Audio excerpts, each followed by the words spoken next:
Okay, well, I guess we will start the rest of the big tour from this guy who wants to talk with us. Let's see what he wants. If it's a he. Yes, it is. This tiny wizened man is dwarfed by his huge dustman robes. They look as if they were chosen to cloak his small stature. Although he looks to be in his late 90s, this man is extremely energetic. He fidgets continuously and his eyes dart around the bar like a bird's. Greetings, you wanted to talk to me? The man's eyes gleam as he takes our measure and gives a slight nod in greeting.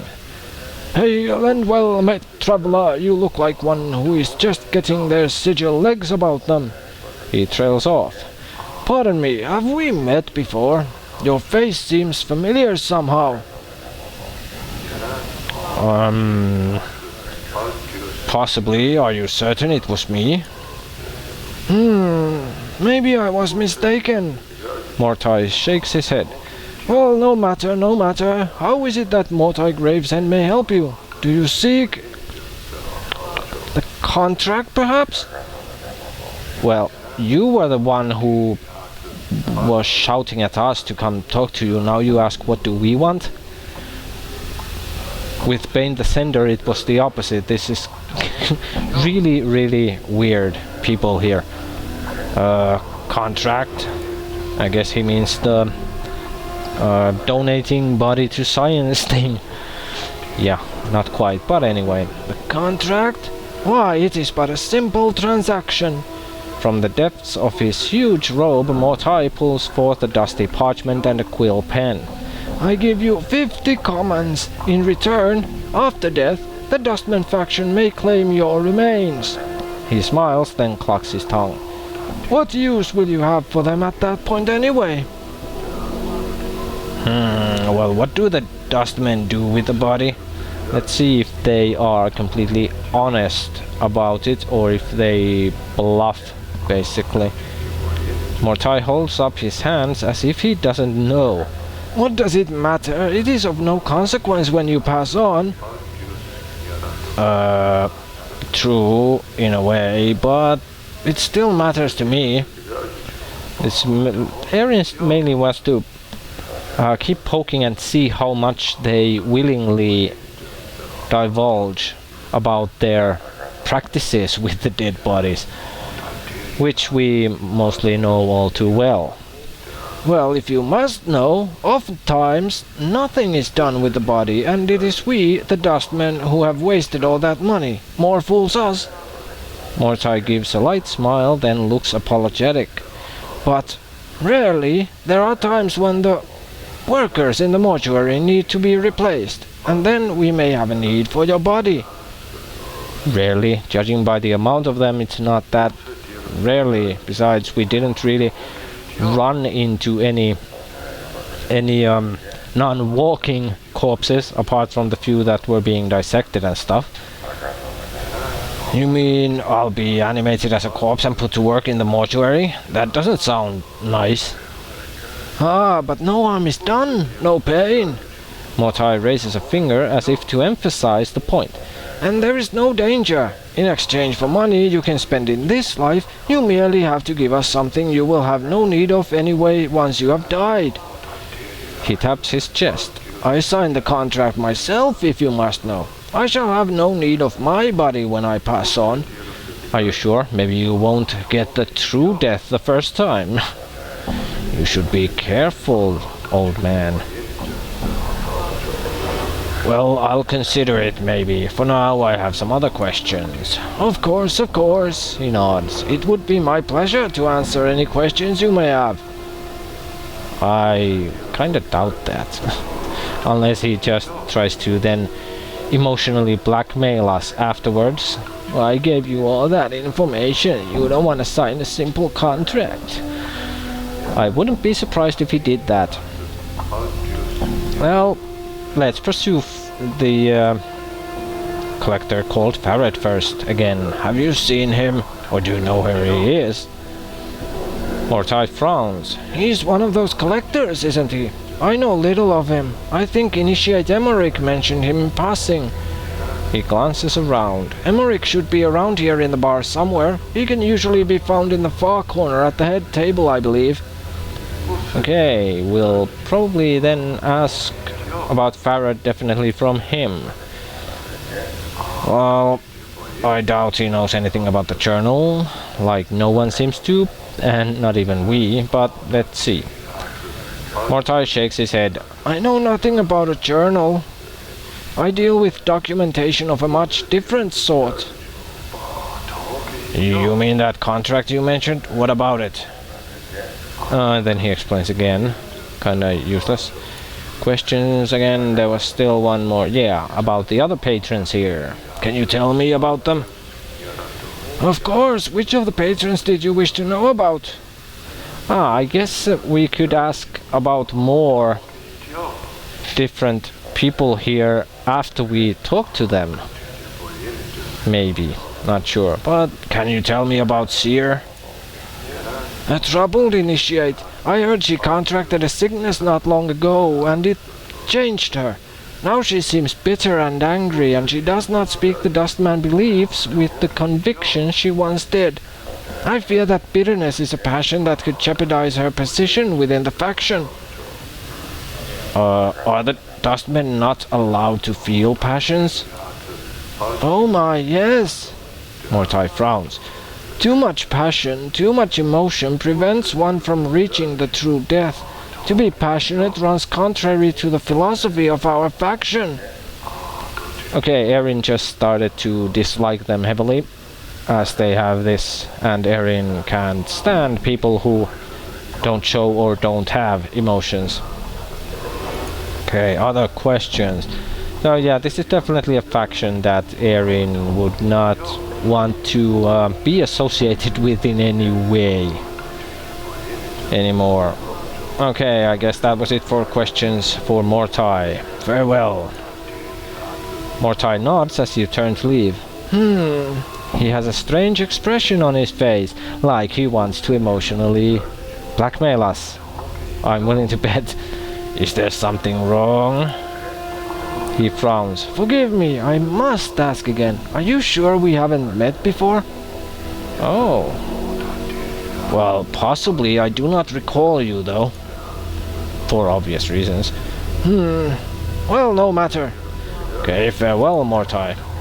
Yes, farewell, farewell. Mortai studies us as we leave, and we hear him mutter under his breath. Something about that one. Okay, I guess we have dealt with him in some way in the past. Most likely. Okay, let's see, there is Noroche, and then awaiting death. Oh, let's speak with one of the generic Dustmen and see if there's anything useful we could ask them. Probably not though, but let's get it done. We see a somber, pale-faced Dustman in black robes. She is staring silently into her drink. Greetings, drunkard. The Dustman looks up. Yes? Can I ask you some questions? Not at this time. The Dustman becomes silent and turns back to her drink. Farewell then. You boring person, you. Let's chat with Norochi next. If Erin wants to, instead of scratching his neck. We see a spindle-thin Dustman in dirty black robes. His stiff black hair springs forth from his skull like a crown of spikes, and his leper-white skin is drawn sharply across his skull. He is frowning into his drink and mumbling to himself. Greetings.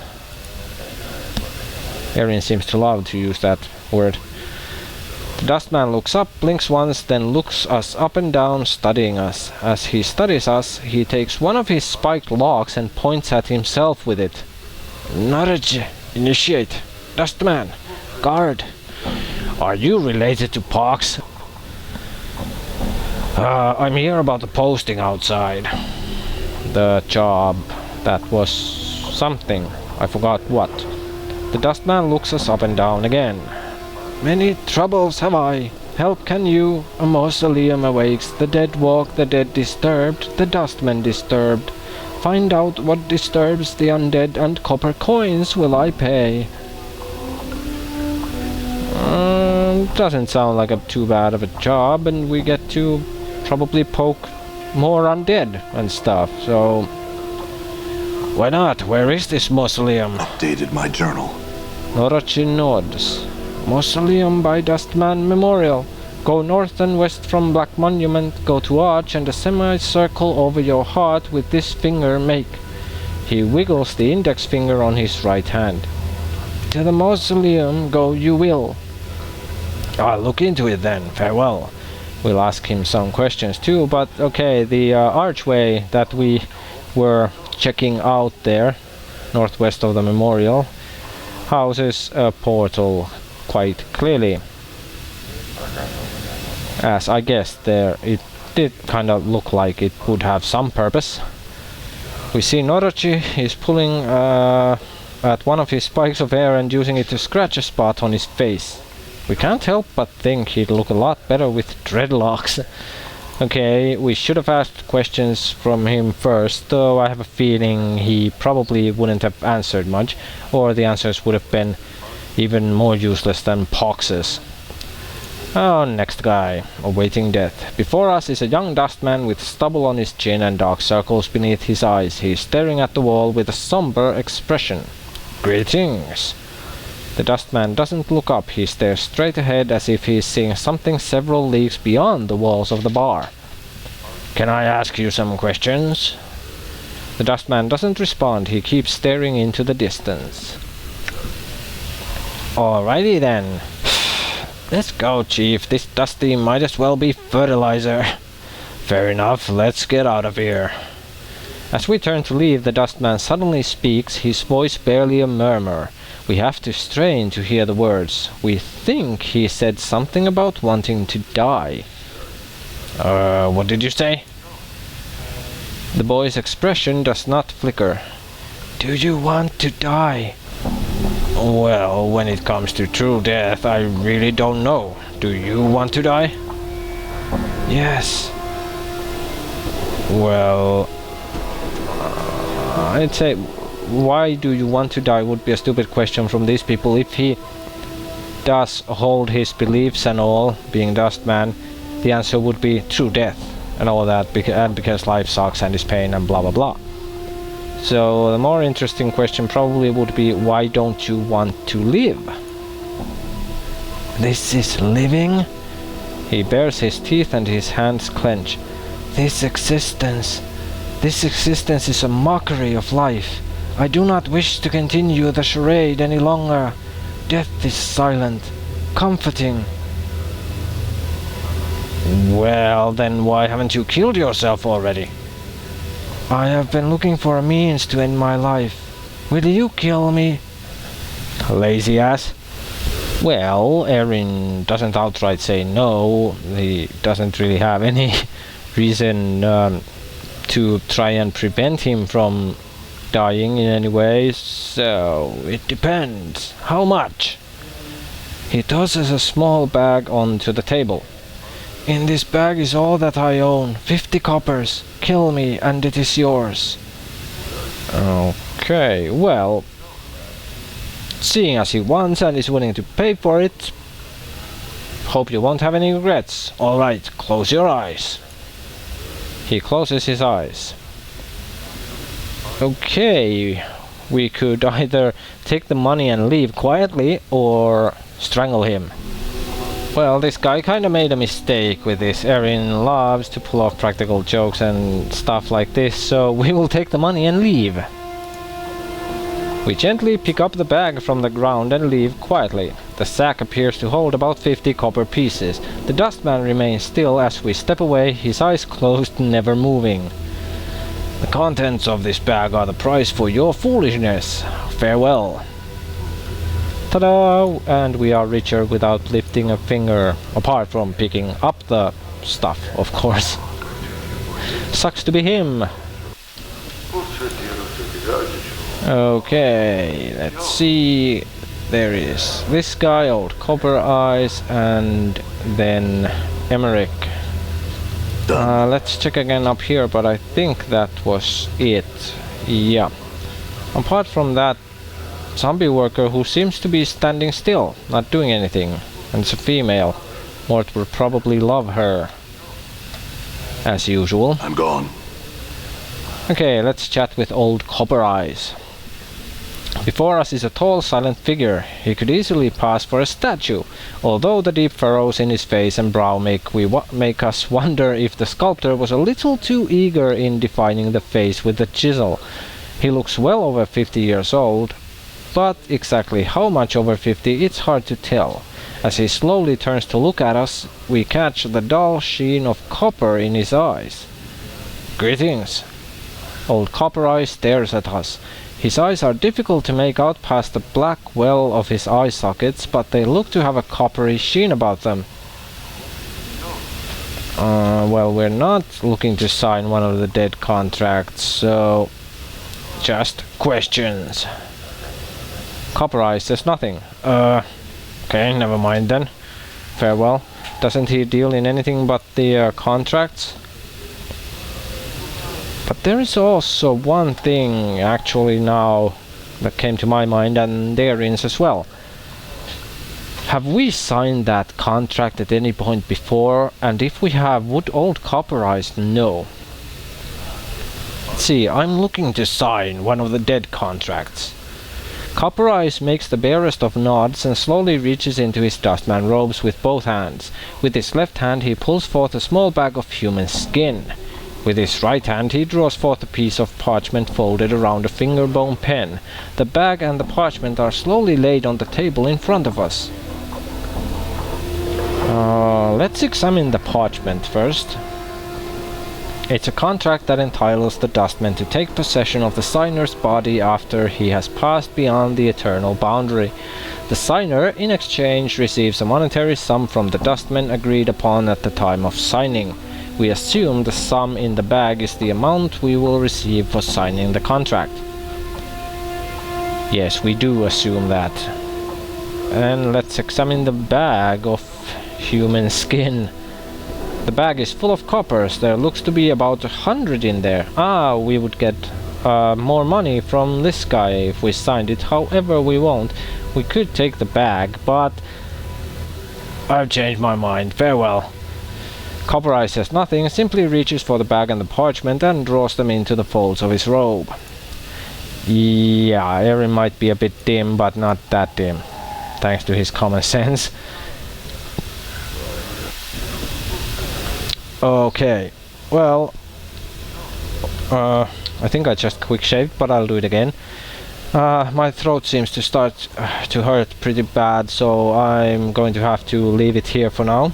But when we continue, we shall talk with Emmerich, and then we shall proceed to another area of Sigil. So until next time.